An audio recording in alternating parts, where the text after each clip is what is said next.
In order for fruit to form on most fruit trees, pollen from one flower needs to be taken to another flower, which it will fertilize.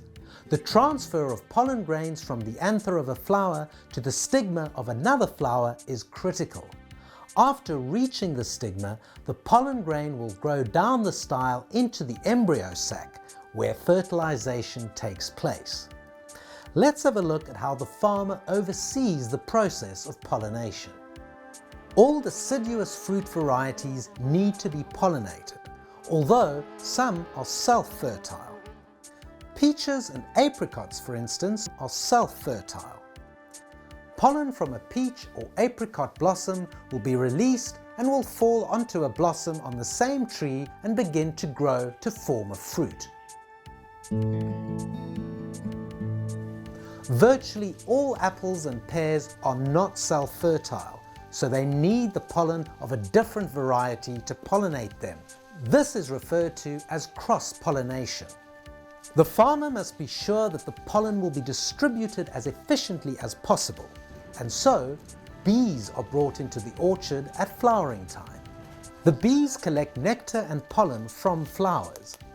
As it moves over the flower collecting nectar, grains of pollen stick to the bee's body.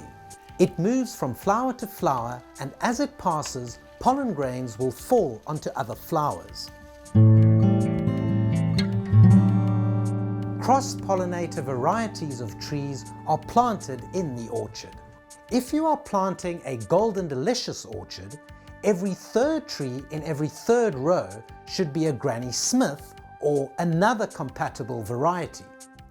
Many farmers plant 2 rows of one variety and then 2 rows of another variety to be sure that cross-pollination will occur efficiently. In order to measure the quality of a hive, count the number of bees that leave the hive every minute. You want at least 20 bees leaving the hive each minute to go out foraging looking for pollen. Most apples use 3 hives per hectare. Most pears use 6 hives per hectare, and many of the plums use up to 8 hives per hectare because some varieties are difficult to pollinate. Hives should be placed off the ground. If they're placed on the ground, the cold, wet ground will make the hives cold, and all the bees will stay in the hive, flapping their wings to keep the hive warm. They won't leave while the hive is cold.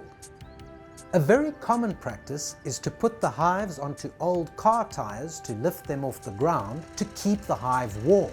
They should not be placed in the shade and should look east to get the morning sun. The bees should get working as soon as possible. Certain weeds produce a lot of nectar and are very attractive to bees. Black wattle and hoseblom blossom at the same time, and the bees will go straight for the alien vegetation and weed blossom and start working there. Bringing beehives into the orchard is a critical aspect of production and must be given the proper attention. Bees are the farmer's insurance policy of setting a good crop.